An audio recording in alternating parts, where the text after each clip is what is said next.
Hey everybody, it's Bumps in the Night here. I'm here to present to you Goosebumps Beyond, Return to Dead House. And don't forget to click that like and subscribe button so you can stay safe from whatever goes bump in the night. It was summer vacation at last. The time for learning was behind us.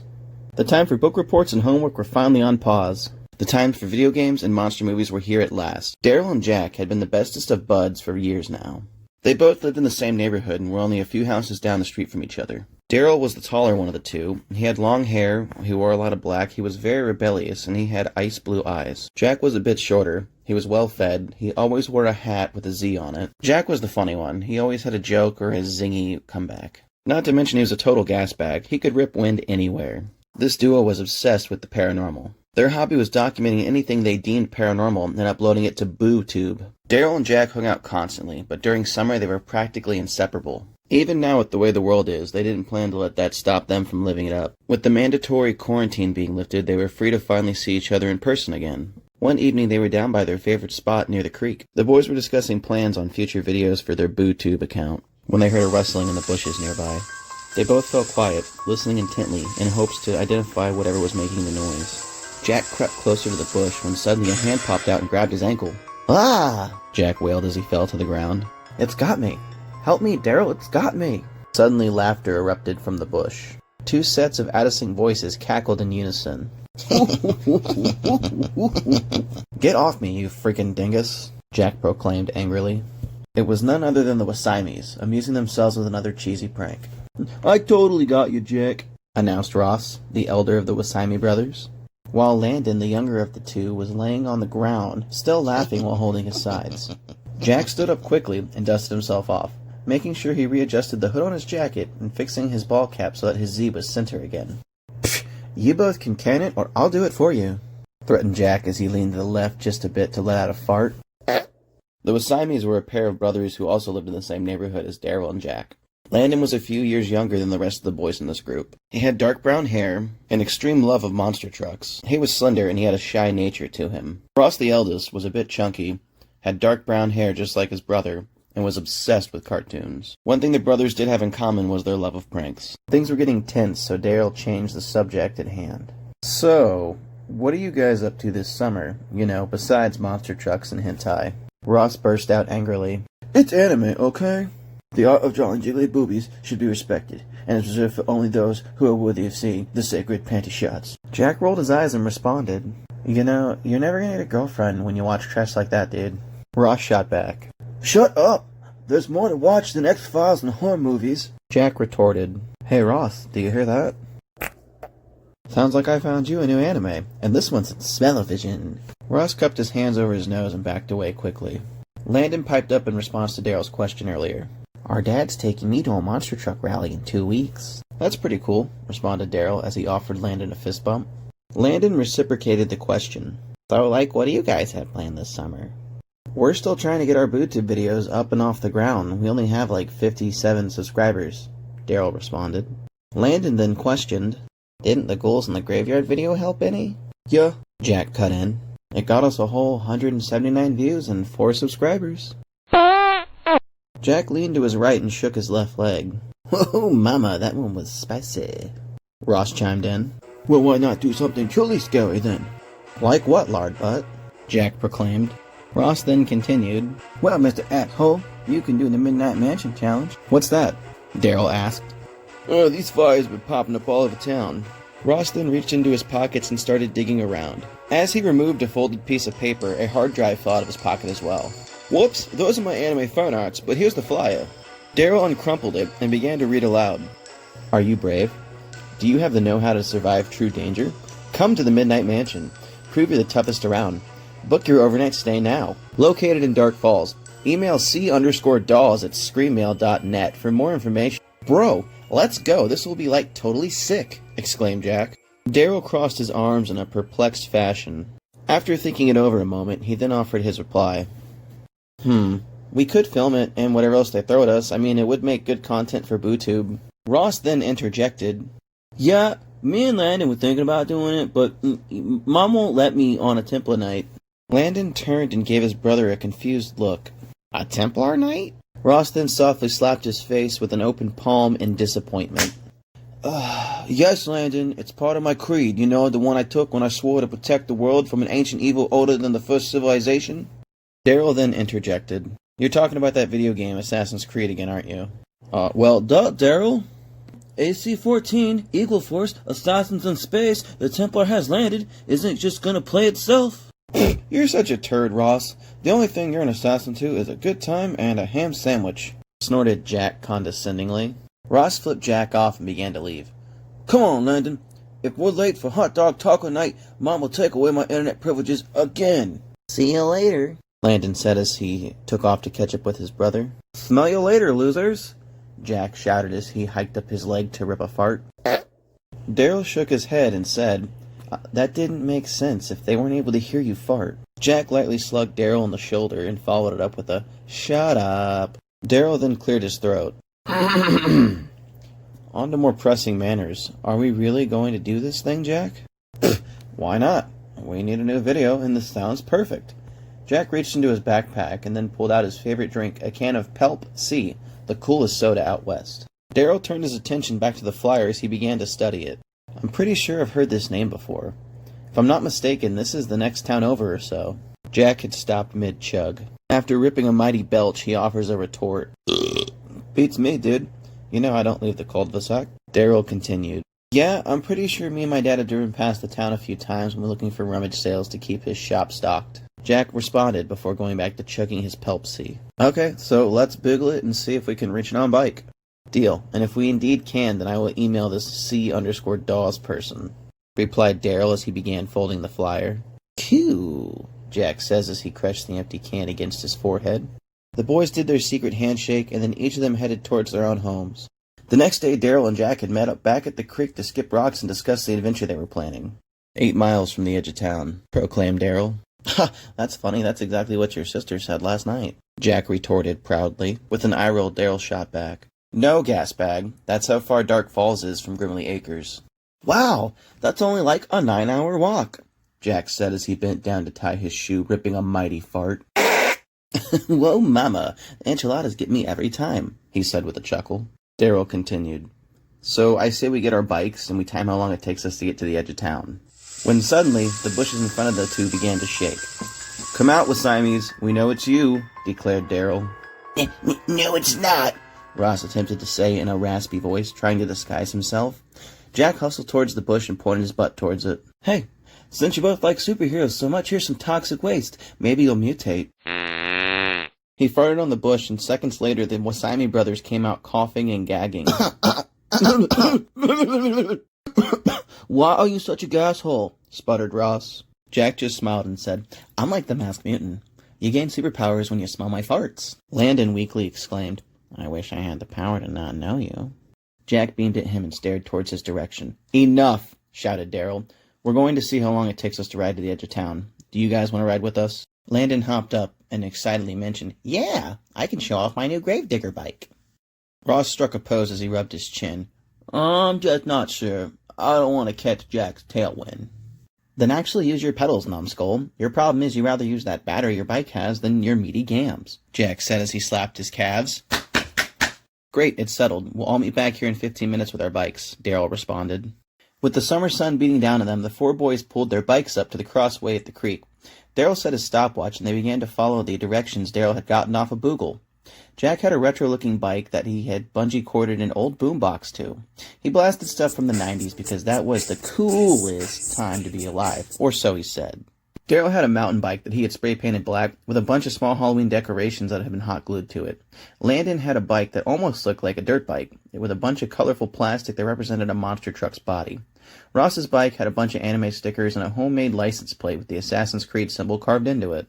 The boys rode their bikes for close to 2 hours before reaching a sign with overgrown vines creeping up its legs. Dark Falls? More like Dead Falls, scoffed Jack.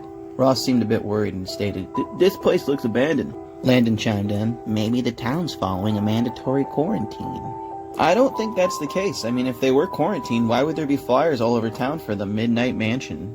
Okay, Dingus, all I'm saying is this seems like one of those episodes of the X-Files where the town's abandoned because it's full of vampires. Vampires? Really, Jack? Jack's mouth crept into a half grin as he shrugged his shoulders and let out a fart. Daryl took charge of the situation. Guys, come on, vampires? A town over? I think we would have heard something. Jack's just freaking you out because it's really good footage for our BooTube channel. I wasn't scared. Regardless, this place does look abandoned, though, Ross quickly added. The town was, well, dark. Tall trees stretched high into the sky, casting shadows that loomed over the sidewalk and most of the street as well. If you looked up, it was almost like you were under a complete connected canopy of green foliage. Okay, boys, we got our answers. We know it's now reachable by bike, said Daryl nervously. Don't you guys want to see the Midnight Mansion? Asked Landon, puzzled. The young boy was unable to read the group's shared uncomfortable feelings. That's okay. We can check it out another time, softly mentioned Jack. As the boys began to turn their bikes around, a voice echoes, Heads up! Something came flying at the group at an alarming rate. The four boys ducked down, dropping their bikes to the ground. Ross then angrily shouted, You could have killed someone! As the boys began to rise, Landon trotted off to grab what had flown at them. It's a baseball, guys, proclaimed Landon. The group focuses their attention on Landon when a smooth voice comes from behind them. Hey, mind tossing it back? The boys spin around to be greeted by a crowd of children. They all had blank doll expressions on their faces, and each and every one of them had a hat on of some kind. Whoa, dude. Like, where did you guys come from? Questioned Jack. The group of children remained silent. Well, guys, you know it's rude not to respond when you're asked a question, stammered Ross. A girl with red hair pointed in the direction of Landon, as the tallest kid had broken the uncomfortable silence. Please let me apologize on behalf of my friends here. My name's Ray. What Karen over there was trying to say is we'd like our ball back, please. Landon lightly tossed the ball to Ray. Say, I've never seen you guys around here before. Did you guys just move into Dark Falls? Ray politely asked. No, not exactly, but we are checking this place out, Landon said as he reached into his pocket to pull out the Midnight Mansion flyer. Oh, that's the old place on 5th. Our town's realtor decided it was unsellable, and he ended up turning it into an escape room, more or less. So then I can presume that C_Dawes is your town's realtor? Asked Daryl. Yeah, he's a bit of a gray fellow, but he's nice once you get to know him. Although... Ray paused mid-sentence. The sun began to beat down, bursting through the holes of the treetops. The horde of quiet children backed away into the shade. Something wrong? Daryl asked, perplexed. Yeah, Ray, aren't you going to finish your sentence? Although what? Jack chimed in. His sense of humor is practically dead, Ray muttered as he tipped his hat and walked away into the shadows. Hey, where you guys going? It's hot out, but maybe we'll see you guys around, Ray said as he vanished into the sidelines of the houses like the other kids had. Dude, what the hell was that? Exclaimed Jack. The boys silently picked up their bikes. There was an awkward quiet amongst them all, until Daryl blurted out, Let's go to the Midnight Mansion, right now.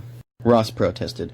I'd rather we ride back to town. Fine, let's take a vote, Daryl responded. All those in favor of going to the mansion, raise your hand. Landon's arm shot up almost as quickly as Daryl's did. Jack surprisingly did not raise his hand. The boys were at a tie. Being Jack's best friend for years, Daryl knew how to motivate him. He knew how to hype him up and get him to go along with something, even if Jack wasn't really feeling up to it. Jack? Jackster? Jack Baby Pelp C? You don't want to go scope out this place after we came all this way? Asked Daryl. Not particularly, dude. This place is creepy, and I kinda get a weird vibe. It's kinda like there's eyes watching you everywhere you move. Determined to see this through, Daryl offered a compromise. Let's ride in the center of the road where the sunlight is touching. We can get some cool beef footage as well as some landscapes, and after we get a daytime shot of the place, we can leave. Jack slowly and cautiously raised his hand. Great! 3-1. Looks like we're going to the mansion, said Daryl. This is a bad idea, muttered Ross. Everyone ignored his comment and followed Daryl as he led the way. The group rode by a factory of some kind, and then a cemetery, and a lot of houses that almost looked identical. The boys had arrived at their destination around late noon. As they parked their bikes in the driveway and gawked up at the home, Jack commented, Mansion? It's more like just a big house. Lame. Guys, this place looks creepy, Ross said. Try abandoned, replied Daryl. No, it's more like it's dead, chimed in Landon. Houses aren't alive, Beavis, so therefore they can't die, said Jack, frustrated. No, he's right, Daryl said. It's like a dead house. It's absolutely in disarray. It doesn't feel like a home, and the color is all gray and white and black. The home was massive. It had large windows that peered down onto the street. The yard was overgrown.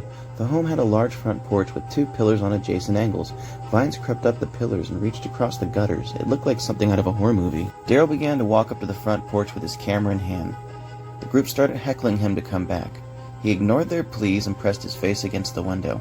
"Hey, I think I see something," Daryl called from the front porch. Suddenly, the front door swung open. A large shadow exited the interior of the home. Daryl turned in fear and screamed as a man in a suit grabbed him by the shoulders and dragged him into the house. "Hey, stop! Let me go!" The shadow had vanished with Daryl, and the door slammed shut.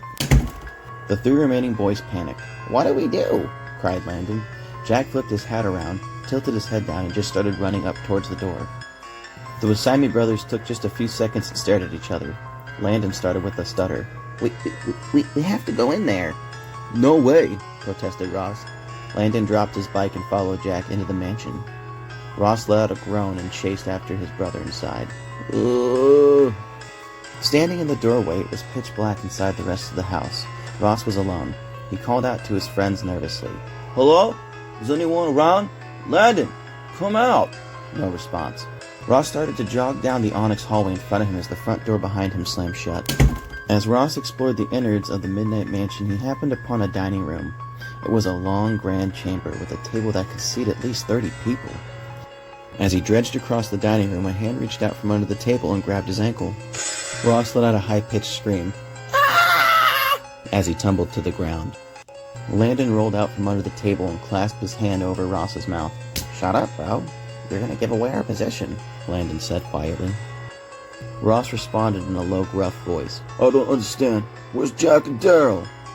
Landon shrugged. "I don't know. I couldn't find Jack, and I heard footsteps, so I hid myself." Movement could be heard from the next room over.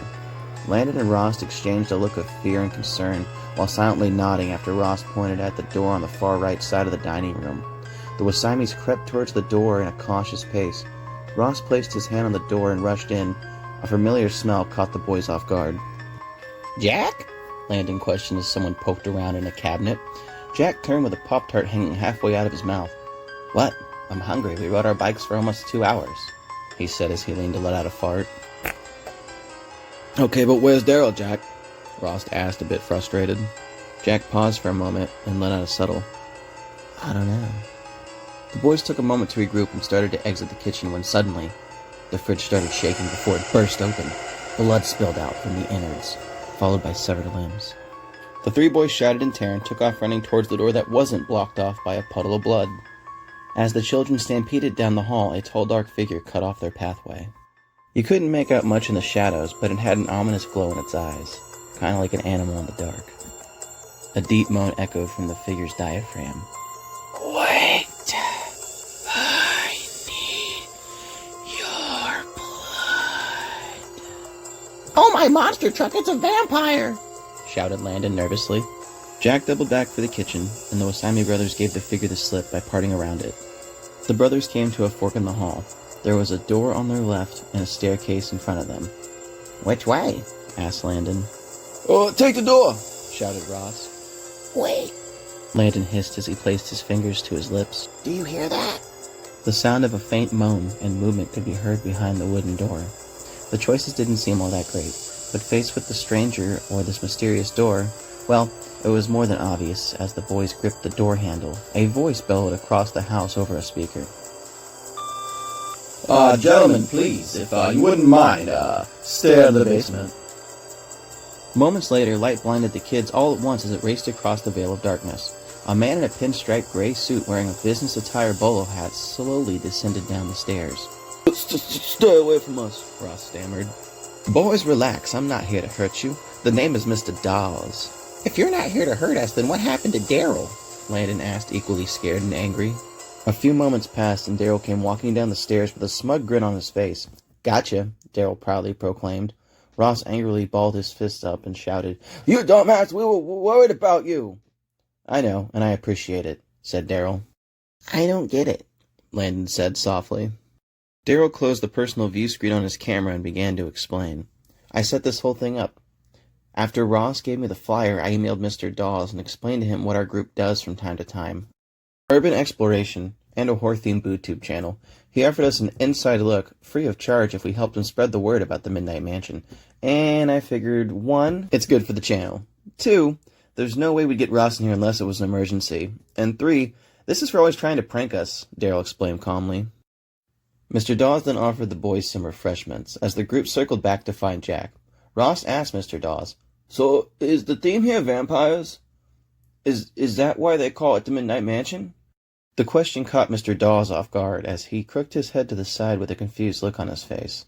As this happened, the group entered the kitchen, where Jack was found in the corner holding a frying pan up, ready to swing it, like a baseball bat.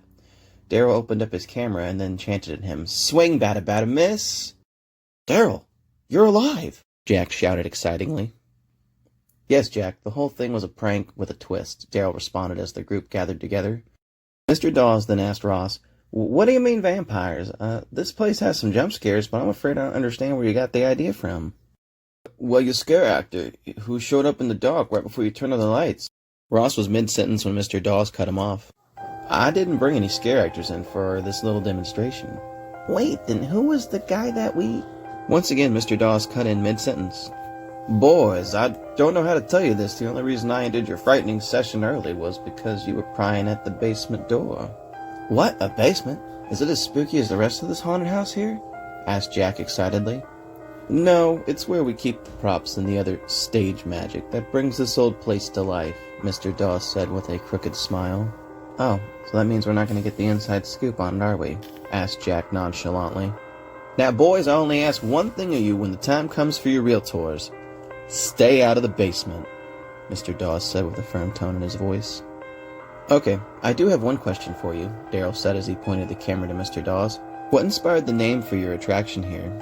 Mr. Dawes took a moment and began to think. "Well, the original running name was Dead House, but that just didn't have the same pizzazz as Midnight Mansion does. Besides, this creepy old place is 10 times scarier in the dark. And not to chase you off, but I do recommend having your parents bring you at night with their permission. It's a long trip here from Dark Falls to Grimley Acres," politely said Mr. Dawes. Mr. Dawes then escorted the boys towards the front door. Just as the group was ready to leave, they heard a slamming noise from somewhere inside the Midnight Mansion. The group froze dead in their tracks and spun around. Mr. Dawes looked indifferent. Daryl asked, "I thought you said there were no scare actors here today." Dawes flashed a quick smile and responded, "There isn't. We have some of the doors here on those timer mechanisms. They go off at random and slam the doors. It's an added effect that's bound to give you goosebumps." "We haven't heard a single door slam in the last 30 minutes or so that we've been here," Landon said slightly under his breath. "Why, yes, you were correct. I wasn't using them for you this time. Don't want to show too much on this teaser," Mr. Dawes responded in a fast manner. As Jack went to reach for the doorknob, a loud clicking noise could be heard as the door automatically locked itself. What the hell, Dawes? This isn't funny. Let us out." Mr. Dawes' eyes widened as a shocked expression crept across his face. "I can assure you, that was not me." The pitch of the loudspeaker chirped across the house. "I can't wait any longer. I'm hungry, and I need to feed now." The boys looked up at Mr. Dawes with fearful looks in their eyes. Mr. Dawes hung his head down and sighed. "Well, Jimmy, if I had known you were going to pull this, I would have made sure you were kept elsewhere." "Who's Jimmy?" Ross asked nervously. "I'm sorry, boys," Mr. Dawes replied in a sad manner. I wanted your parents to be here for this." Daryl shifted his head in a confused manner. "What do our parents have to do with this?" he asked, concerned. "Well, they would have rounded out the meal," Mr. Dawes responded quietly. "The meal?" questioned Jack. "Yes, the meal, as the whole town is hungry, and I fear you four will not be enough." "Enough?" Landon squeaked nervously. "The whole town!" screamed Ross. "You are vampires!" Jack shouted, partially excited, partially freaked out. "No, you dimwits, we aren't vampires." "Fine, if not vampires, then what?" Jack snapped. "The living dead." "Aren't vampires also considered undead?" asked Daryl. "It is insulting being compared to those bloodsuckers. Vampires remove their fangs and store their breath in jars when they're inactive. Regardless, now that you know, it's time to eat. And I'm hungry." Mr. Dawes crept towards Jack. Jack delivered him a swift kick to the crotch, and then Daryl shouted, "Run!" The boys bolted for the foyer, where they were met with hands and silhouettes against the windows. Moans could be heard from outside. What do we do? Asked Ross. Head towards the kitchen, shouted Daryl. The boys ducked down the hall that led towards the dining room. Upon entering the dining chamber, the group was met with Ray and Karen. Hi guys, don't you want to be friends with us? Karen asked in a flirty manner. Ray smirked and added, We could always use more players on our baseball team. No! Ross shouted as he charged past them into the kitchen. You can't make me play sports! He wailed as he passed through the doorway. As the rest of the boys entered the kitchen shortly after Ross, they found their friend standing there, petrified, as someone started punching their way through the kitchen window above the sink. Quick! Landon shrieked. To the basement! The group sputtered and clumsily fell over themselves as they tried to escape this real-life nightmare. Daryl, we need an exit strategy. What are we gonna do next? Well, I've seen enough horror movies to know going down in the basement is not a good idea, but he didn't have any camera feed of it, so I have no idea what's down there, Daryl shouted back as they ran. The boys all crowded around the door as Ross begins to jiggle the knob. Stop! Shouted Daryl. What? Why? Screamed Jack. Think about it, guys. If they really wanted to catch us, they would have done so by now. The group pauses for a moment and stands divided. There's gotta be a way out down there. Why else would Mr. Dawes keep saying, stay in the basement? Ross frantically protested.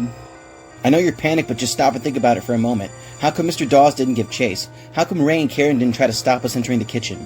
It's because they want us to go down there, because they can corner us there, because it's a trap, Daryl pleaded with the group. He might be right, Landon responded. Hey, butt munches, listen, Jack whispered in a serious tone. Faint cries and pleas for help could be heard from the other side of the wooden door. Daryl gave Jack a funny look, and it was almost like they read each other's mind. The two nodded at each other, and then Jack raised his voice. Are you sure about this one, dude? Daryl placed a hand on the side of his mouth to help echo his voice out. You heard Mr. Dawes. He said stay out of the basement, so we need to go down there. He opened the door, waited 30 seconds, and then slammed it shut. Placing a finger to his mouth, he made a shh noise and then pointed towards the stairs on the opposite end of the hall. The boys quickly and quietly jogged up the stairs. As the boys crept to the top of the stairs, Daryl broke away and whispered, Wait here. He hurried back down the staircase and ducked into a closet adjacent from the basement door. Mr. Dawes, Ray, Karen, and a small group of people came shambling down the hall that the boys had originally come from. The undead gathered around the basement door. A construction worker with a crazed look in his eyes shouted, Let me go first. I'm starving. Fine, Jimmy. You may feed first, seeing as you slept through our last meal.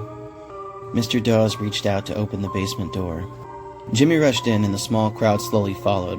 Mr. Dawes stood by the door, keeping a lookout. Daryl then crept out of the closet and shoved Mr. Dawes down the stairs. Compton wailed as he tumbled down the stairs.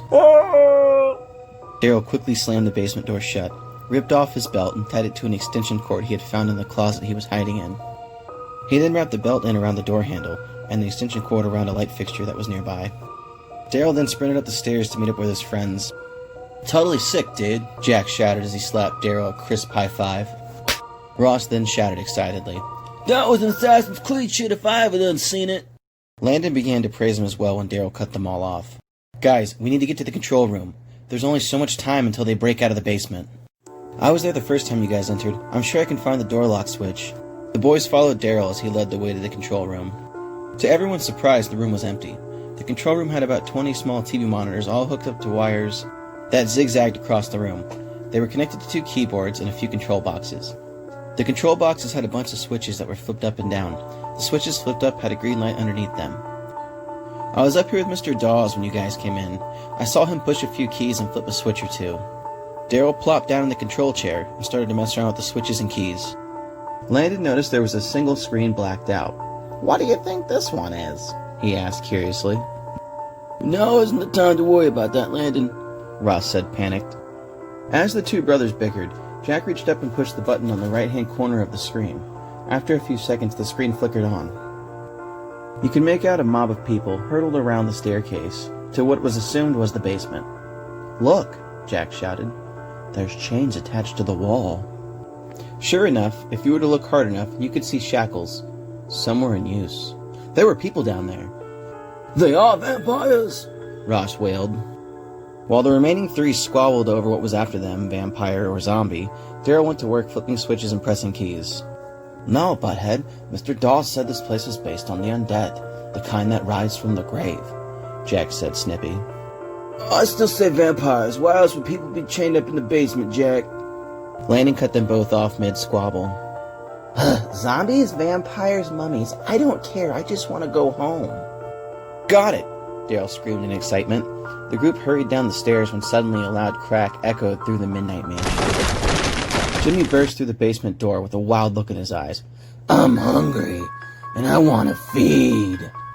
Back up the steps, ladies! Jack shouted frantically. The boys turned around and beelined it up the steps. The only option was to climb higher, into the attic. I hate to be the one to point this out, girls, but this is how everyone dies in every horror movie I've ever seen. You're not helping, Jack! Daryl screamed as he ran up the steps. Daryl leapt and grabbed the string that hung above the ceiling that opened up the attic entrance. Single file, boys! Move it, move it, move it! Daryl shouted frantically as their impending doom moved closer. One by one, the boys piled into the attic. The room was practically pitch black. Small beams of sunlight cascaded through boarded-up windows that were haphazardly sealed. Slowly, ghoulish figures appeared through the trap door, filling the room one by one. Well, boys, we were hoping for the family meal, but the snack pack will have to do, Compton Dawes said in a grim voice. Trapped like animals, the boys were cornered, and they were in trouble. Daryl handed his camera off to Landon and said, "Don't stop recording, no matter what." He then rushed over to a window near them and began to pull at a board that was nailed diagonally across. "Give me a hand!" he shouted. Ross and Jack pitched in to help try to pry the board off. After a few hard group pulls, the board became unhinged from the window. "Keep at it, we need something to defend ourselves," Daryl screamed as he wielded the board as though it was a dull blade. Sunlight began to penetrate the room in the small holes that were being uncovered from prying the boards off the windows. The mob in front of them gasped as they scrambled to avoid the sunspots pouring in. That's it, guys. I got it. Excitedly announced Landon. Well, Beavis, feel free to enlighten us at any time here. Jack shot off in a frustrated manner. Exactly. Light. It's sunlight, guys. They're afraid of the sun. Who told them that? Jimmy shrieked. "Quick, rip the boards off the windows. It may be our only hope," Daryl shouted. Ross and Jack went full strongman on the boards and began to rip away with them with all their might. The number of fiends steadily but slowly increased as the boys frantically tore away at the wood. "Screw this, I'm not dying here," Jack shouted as he threw his entire body full force into a kick. Both his feet connected with the center of the window. The boards gave away in the middle, as did the glass behind them. Sunlight burst into the room from the hole where Jack had flung himself. "No!" Mr. Dawes screamed. "Get back, everybody! Get back!" Jimmy wasn't fortunate enough to escape the harsh rays of vitamin D. Ah, no! No! As he caught a face full of it, Jimmy screamed and clawed at his face as his skin bubbled and boiled. Jimmy literally began melting as his skin fell to pieces on the floor. One of his eyes rolled out of his head towards Landon's foot. "Clear that window!" Daryl ordered as he basked in the warm, refreshing rays of the sun. Between a little bit of elbow grease and pure will, Ross and Jack cleared a hole big enough for all the boys to escape out of through the window. One by one, they crept out of the hole and onto the roof. "Ugh, we need a game plan like now, ladies," Jack muttered. "Okay, so, we're 3 floors up, trapped in a town filled with bloodthirsty fiends," Daryl said optimistically.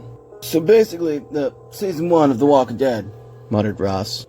Slowly and carefully, the boys worked their way down from the 3rd story to the 2nd, one at a time.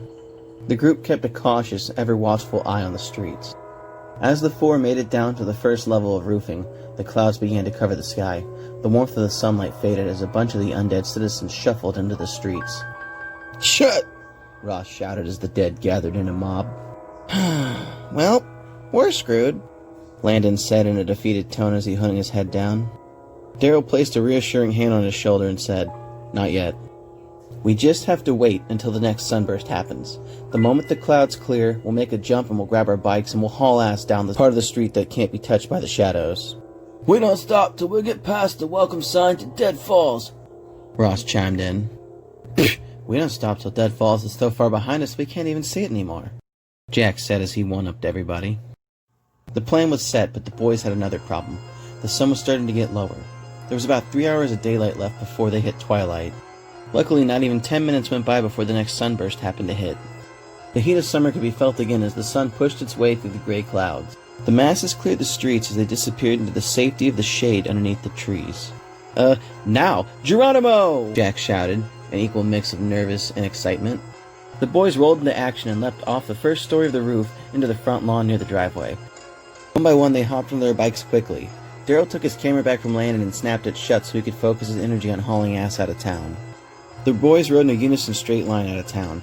Jack led the pack, followed by Ross, Landon, and lastly Daryl, making sure nobody would be left behind.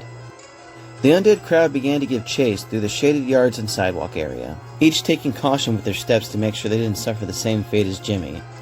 "Hustle! We're almost to the entrance of town!" Daryl shouted. Adrenaline pumped through the group's veins as they rode for their lives. Suddenly, the sun vanished. "No!" Jack wailed. The horde was in full stampede mode at this point as they chased closely to Daryl. They were only a few fingers length away from capturing him. One by one, the squad blew past the Dead Falls sign and onto the open road. The undead residents of Dark Falls gave up the chase once they reached the sign entrance. "We made it!" Landon screamed excited. "Never again, Daryl!" Ross shouted upset and relieved at the same time. "Holy crap, dude! My gams are on fire! Este tu fuego mi culo!" Jack said in his old joking manner. "We did it, guys! We escaped the Midnight Mansion!" Daryl proudly exclaimed. The squad arrived back at Grimley Acres close to sundown. The boys all stopped at Creek's Crossing and just smiled at each other. I can't believe we went through that, Landon said. "Huh, all in a day's work, playa," as he said while letting out a long, delayed but well-timed fart. The group all shared a laugh, and then Ross blurted out, "The next time you want to go on an adventure, you remind me just to stay home and watch anime." "No doubt," responded Daryl in an upbeat manner.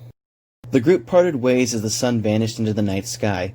"Hey, Jack," Daryl asked, "do you want to come over for dinner?" Hell yeah, bro," Jack shouted back in response. The boys pulled up to Daryl's house when they noticed an old station wagon parked out front of his home. "Who the hell is that?" asked Jack. I'm not sure," Daryl responded. Jack then stopped in his tracks and shouted, "Dude, look!" The tag on the station wagon read, "C. Dawes." The boys both shouted no in unison as they dropped their bikes and ran up the driveway to burst through the front door. "Boys," Daryl's mom greeted them, "I have fantastic news. You both have captured the eye of a local celebrity. Meet Compton Dawes. He runs the Midnight Mansion the next town over."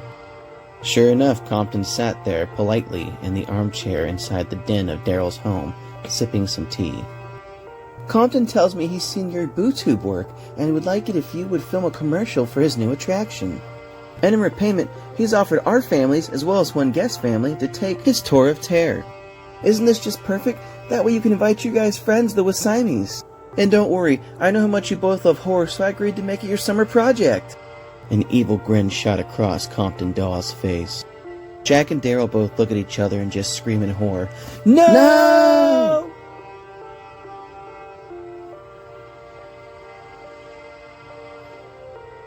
Hey everybody, Bumps in the Night here. If you like what you saw so far, maybe consider liking the video and subscribing to the channel because I have plenty more scary stories on the way. And don't be afraid to leave me a comment, give me some feedback, let me know if you liked this story, if you hated it, if I should keep doing the series. And remember, you never know what goes bump in the night.